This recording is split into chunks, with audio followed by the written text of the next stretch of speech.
Hey folks, welcome to Crazy Gamers Models. How's it going? Today we're going to look at another kit that's in my stash, and you know what? It's a Panther! Because you know how much I love those Panthers. It's that torsion bar thing, I know it.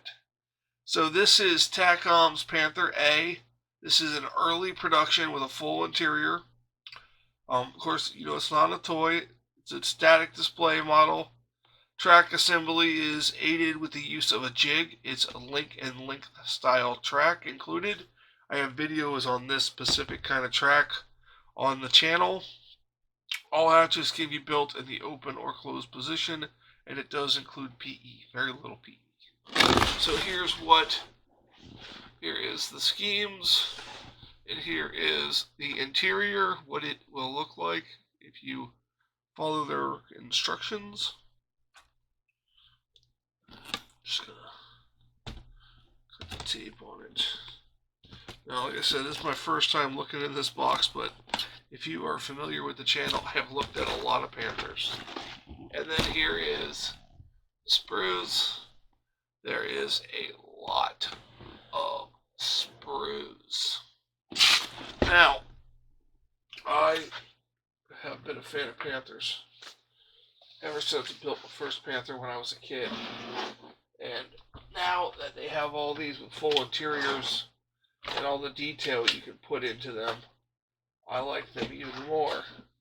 So, as I'm aware of, there's only two companies that do a Panther with a full interior. It's Takom and then it's Field Models. So I reviewed Field Models earlier. I've reviewed multiple Takoms. This is another Takom. This is an early. I'm currently building a late with as a fully restored Panther late model with a lot of PE on it. It's got PE Zimmerit. It's got a PE radio area and driver's compartment and PE ammunition racks. But let us take a look. So we got a box of sprues. So let us move that out of the way this time. Let's do it this way. So we have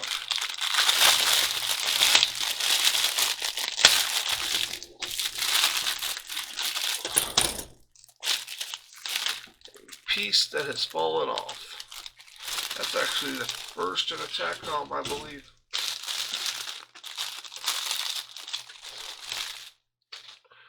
So we have two of these road wheel sprues. Sprue V. Two of these. They're nice to the rubber road wheel styles.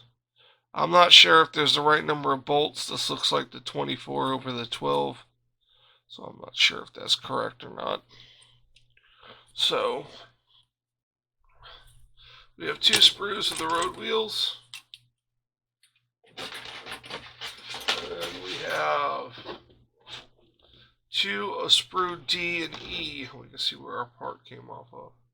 So this has your 8 of your torsion bars, and then there's 8 of your other torsion bars.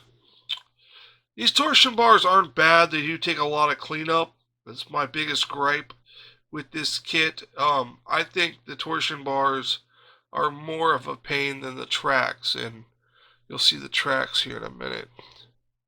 Your MG bags, you got a lot of them, extra ones of those. You can throw them around the fighting compartment if you so choose.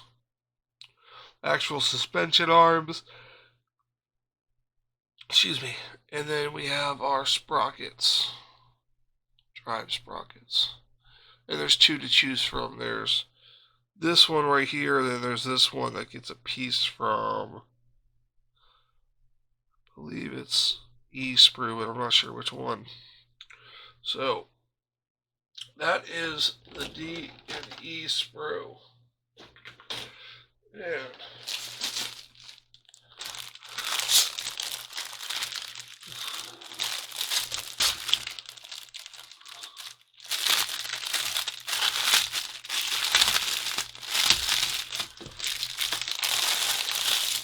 this is a T sprue.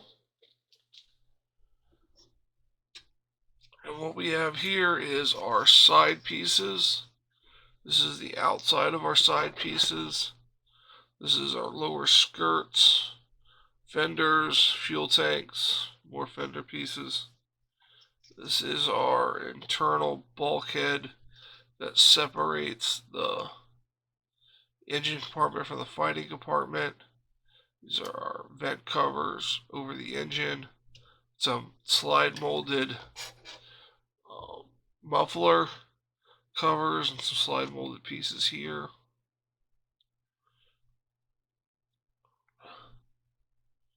Looks like we got the crowbar. Two different crowbars. Might not be a crowbar. Some kind of bar. That one's a crowbar for definitely. So, and then here's your inside. This will be the inside with the fighting compartment. This is what your torsion bars will plug into. That's the T sprue. And then we have the U sprue.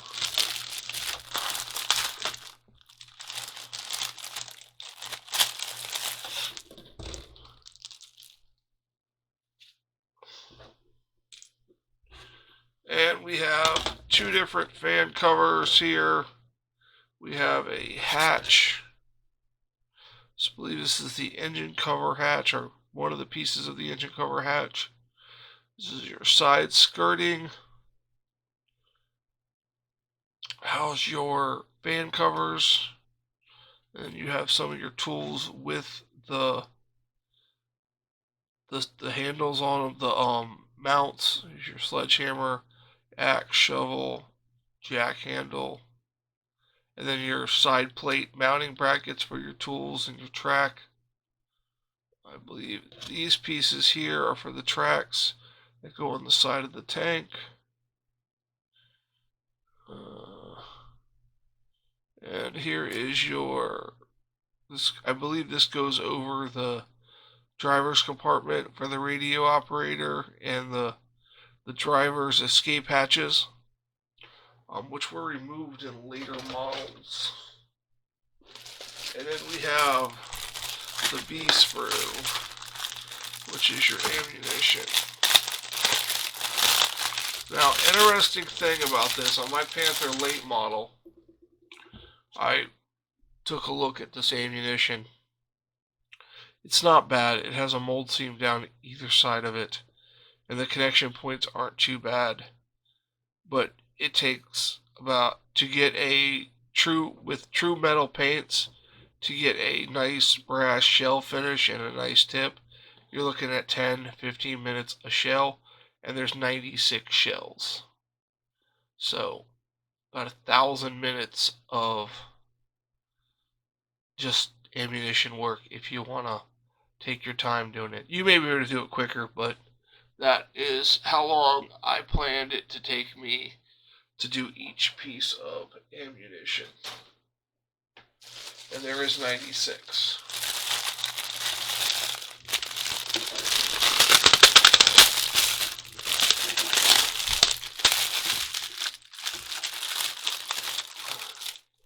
That's your L and your M. Your L is your transmission. As you can see, it's a very multi-part transmission. All this here is part of your transmission.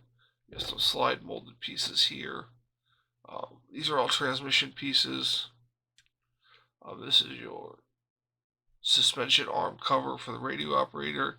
This is your, goes in the bottom of the hull to take the heat away from the drive system and vent it out to the exhaust. So this is basically your transmission sprue and some various bits like your radiator fans here. And then you have your M sprue, which is your drivetrain, not your drivetrain, your drive shaft. This goes on your transmission. And a lot of these little bits and pieces go to the transmission, go to stuff in the lower hull, like levers go on top of the transmission in the lower hull. A lot of you refer to the M sprue a lot in the beginning.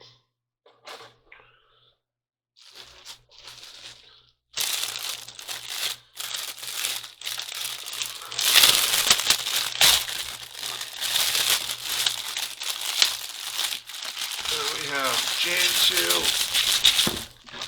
and E2.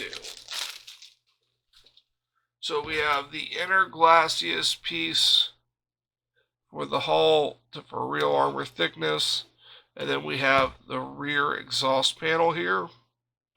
Then we have the two separators for the bulkheads in the rear. We have the ball gun mount with a weld bead around it, and then various pieces that mount on different things. Oh, this is E2 and D2. These two pieces go on the side of the hull. You have a machine gun that is not slide molded. And then you do have some more slide molded exhaust covers for different variants. Your exhaust stacks. This is your D2 and E2. And then here is J2 and F2. I've always gotten F2, and everything I've built so far, it's your final drive covers. We have a shovel, it's slightly bent. This is one without the brackets. This is your bracket, your tools without your mounting hardware. So if you want to do some photo etch stuff, got some busted toe hooks here. So a lot of stuff beat up in this kit.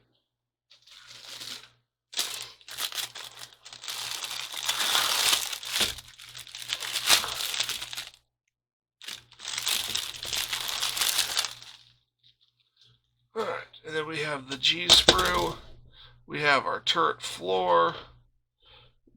Various guns, bits, and pieces. Knobs, levers. Take a look here. Some slide molded stuff over here.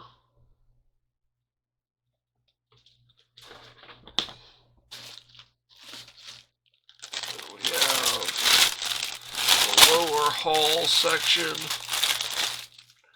The lower part of the lower hull section. Another front glacial piece with the slit in case you don't want to put the ball mount on. This is very early production with this this type of slit for the machine gunner to shoot out of. Later it was replaced with the ball mount. I did see the ball mount in there earlier, so this would be an extremely early version of the early version. So this should also have the pistol ports on the turret. Let's see what else we have here. This is your P sprue. This is your torsion guide bars that go along the bottom of the hull. Fuel tanks. These may be ballast water tanks for when you go in the water. Turret pieces. These are all slide molded vents. They look pretty good. Not too much flash. Not too much detail, but they still look good.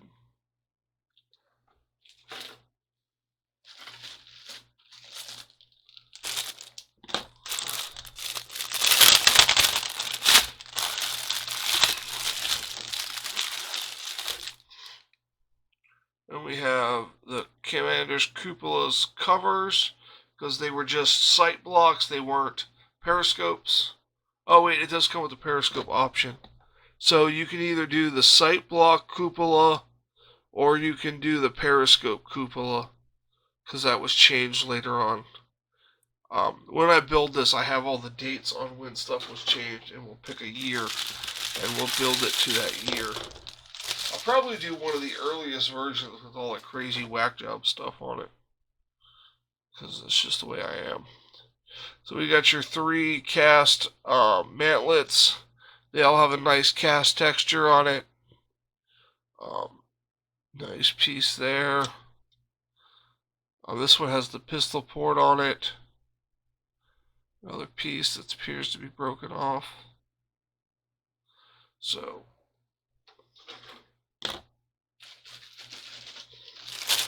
tracks are linked in length. I'll just go over this real quick because a lot of people do not like these tracks. And if you are so inclined to not be hassled by them, get aftermarket tracks, because these tracks have no guide horns on them. The guide horns are on these sprues. You have to cut these off and glue these on individually in these strips and then come back and trim them and clean them up. I have videos on it. It is not fun. I don't mind it too much, but it is your thing you're doing for a few days. You know, you just do a little bit and then take a break. And then we have the R and Q sprue.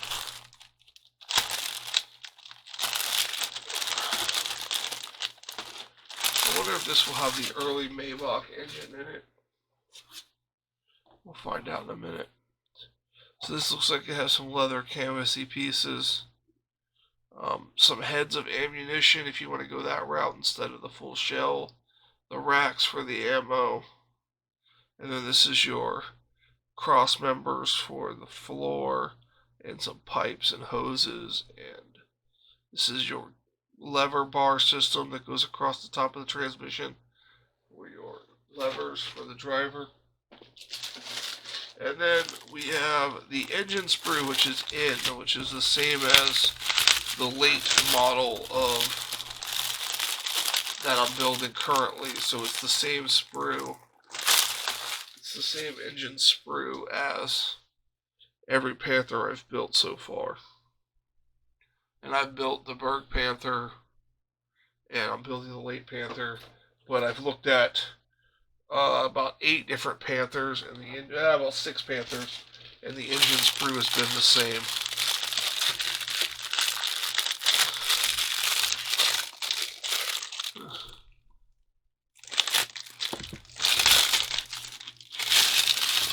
Alright, so there's the turret. Nice texture on the top. It's got the pistol ports on the side. It's definitely an early model. I don't like that it has that number on the inside. That's not cool. It's going to have to come off along with some ejector pins, because it is a full interior. This is your track guides for your track jig. It also aligns up your suspension arms. And here is this. It's got nice weld beads on it. It's got texture on the top, texture on the sides, texture on the front. It's not bad. Raised injector pins on the inside, so looks pretty good.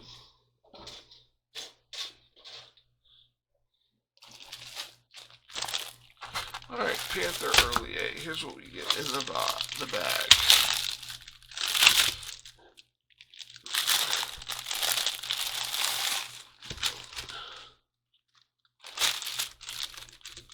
Okay, we have 2 different lengths of tow cabling. We have some rubber exhaust toes for the exhaust system. We have ammunition decals, and then we have the decals for the unit itself. They're not bad decals. And then all you get for photo etch is the grills. And we have a correction on the tracks. I don't know what the correction is. I've studied it. If it's the same as in the other ones, I can't figure it out. But it goes together. So there is your sprues. I just want to see how some of this goes together. Yeah, it does. It goes together the way the late Panther does. This part right here, this L11 that you're doing first, be advised, if you put that in, and when you put this bracket in here, the transmission is not going to fit. And then this back brace is not going to fit. It's very easy to make it fit after some modifications, but be advised, test fit this because there's issues with that. I built it. If you find that there's no issues, more power to you, but I found that I've had issues with that. Torsion bars, I recommend putting those in first and then connecting them to the side hulls. I recommend putting the wheels on at the end, and here's a weird correction that's not in here. This last wheel, if you leave that off and put it on at the end when you do the tracks, it makes it go on a lot easier. This is more of the inside drive shaft and the PTO for the turret traverse. And then we have the ammunition, a lot of ammunition. Tracks, lovely tracks. Then we have the engine build. Appears to be a standard Maybach engine build for Takom. 1, 2.5 pages. And then we got more ammunition going on the side pieces. And we have the air cooling system. And then we have the interior complete with the rear going on in the photo etch. And then we have our painting guide. Currently painting the interior of mine. My late version. And there is this. This apparently has a 3 radio version. I believe the early would only have the 2 radios. And now we're working on the upper hull. More upper hull and fenders, the inside of the upper hull. And then now we're putting on the side skirts and we move on to the turret. Not much to say about this. I didn't have really many problems with other ones I've built. If I do come across a problem on a build, I will point it out. The barrel is one piece. It does have a slight seam down it. It's not slide molded. And then here's your different markings. So, early Panther, 1944 Russian. This doesn't say a year. None of these say this is Normandy 44. And then there's also the late version and the mid to early version. This one might be reviewed soon, so keep an eye out for that. So that is the Takom Panther. It is kit number 2097, and it's a Panther and it's fantastic. I love Takom's Panther kits. People have problems with them. People say they don't go together good. I don't really have any issues. It's model making. There's always a thing that's going to come up and you just work around it and fix it. And that's what, I mean, it's a Takom. It's not that bad. I'm interested to check out these Ryefield models. I'm going to get this Panther done and this Jag Tiger done. And then I'm going to start working on some Ryefield models and do some comparisons between the two. Well, that's going to do it for this video. Check me out on Patreon if you so choose to. There's a giveaway coming up when I get to 75 subscribers of some cool Warhammer stuff. All you gotta do is subscribe, and on the giveaway video, list your top 5 Warhammer factions, and you'll be qualified to win 7 days after I get 75 subscribers. That'll do it for this. For Crazy Gamers Models, I am the Crazy Gamer. Have a great day.